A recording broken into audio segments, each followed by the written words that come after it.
Good evening, sir. Thanks very much for your time. I think people have seen some videos of this phenomenon, a few times.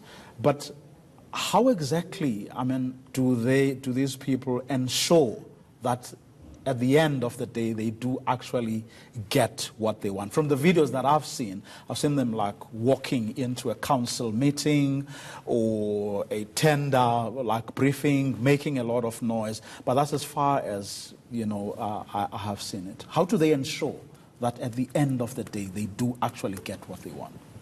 Well, they use intimidation. They are armed with rifles, some of them with AK-47 assault rifles, like in the Mtentu Bridge, which is in the Eastern Cape, part of the N2 Sanral development. That's what they do, and in fact we have a case in KZN where a black contractor was accosted by some of these armed gangs to demand a stake in the project, and he refused, and they killed him. And I was speaking recently to the close relative, and no one has been arrested, despite the perpetrators being allegedly known to the police. Why do you think that is? Is it simply because police are incompetent? They simply look the other way, they don't care? Or is there more to this than meets the eye? Well, there are various explanations given by site managers. For an example, in certain instances where they even get court interdicts against the disruptors, when they do disrupt, they call the police, they come and they shake hands and talk to these people and leave. And we have engaged the KZN Safety and Security Department for quite some time. Unfortunately, that has not yielded any results. Do you think it has anything to do what we're talking about with the Deputy Chief Justice now, state capture? Because part of the theory is that to allow or enable what has been happening in this country over the past few years, someone or some people had to make an effort of making sure that the state law enforcement agencies that are supposed to do something about the wrongdoings that are going on, you had to cripple them, make sure that they actually don't do what they are supposed to do. And that was done apparently in all sorts of different ways. One, it was to capture, the police, to make sure that those who report cases to them, those cases don't go very far, if anywhere. And the other one was to make sure that those among the police who actually do their work pay the price. And that sends a warning to others that these people you don't touch or just leave. Turn a blind eye to this. What do you think is happening? Well, I cannot rule out that kind of scenario, given the lethargy that has been displayed by the law enforcement agencies. In fact, I can take it further. My own suspicion is that this might also be a sabotage to the new dawn, because you cannot have a situation where a president of the country on the 21st of September last year, whilst unveiling the stimulus package, said that the stimulus and recovery plan prioritizes infrastructure spending as a critical driver of the economy. Now, if projects, I reported last time there were about 25.5 billion. At present, there are 27,481 value of projects that are being disrupted.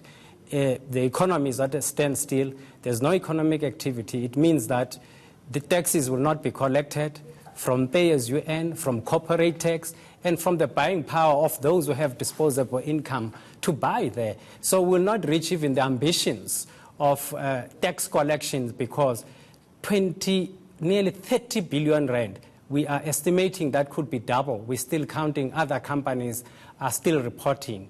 And I think that situation is an emergency situation where government at the highest level. That is why I appealed to the Minister of Finance and also escalated the matter to the President to intervene because jobs are going to be lost and investor sentiment is adversely affected. The two projects, the Mtentu Bridge, there's a German company in partnership with Avenge that is pulling out. I think they are battling it out in court. And in the Eastern Cape last week, 13th of March, a 2.4 billion rand private investment project of a German investor being built by WHO was disrupted. Female engineers crying, going into the field saying, I will never come back into this country, we need to leave. Already we have 110 known, not known, engineers that have left the country. And once the construction industry loses that capacity, like the rest of Africa, foreigners are going to build the infrastructure.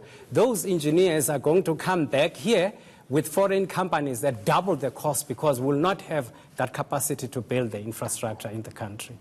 So you mentioned the like KZN, safety and security. If I was to walk out of this studio and try to hold the people you've tried to, sensitize around this issue, who do I go to? KZN police. Head of police in KZN. The presidency. The head of police in the Department of Safety and Security. The CIDB, the Construction Industry Development Board. The ministers of public works, they are aware. We've raised the issue. That is why now I've directed the matter to the Minister of Finance and also to the President himself to intervene. And I think there's another perspective people need to understand. This is an industry in decline, and the JSE-listed companies, for example, have lost over 70% of their value in the past 10 years. Some are in business rescue, jobs are being lost, and also compounding the problem is the disinvestment in the infrastructure spend. The biggest reduction in infrastructure spending since the 90s happened in the 2018-19 budget, for an example, where 113.1 billion was reduced, representing a nominal decrease of 12%. Also now, in the recent budget that was announced, it's only an increase of 9.7 billion rands. But we need to refocus and understand what it means for infrastructure to be a key driver of economic activity and stamp the tide before it's too late. I see this as a challenge to the authority of the state. In fact, I call it economic sabotage. But I do want to mention that I've spoken to the president of the FRET, Forum for Radical Economic Transformation, Mr. Malusi Zondi. A reasonable chap, the leadership, it started there as leaders. They are not involved, their members are not involved in what is happening. It's people who splinter groups that have hijacked the whole process, and he is willing to be interviewed.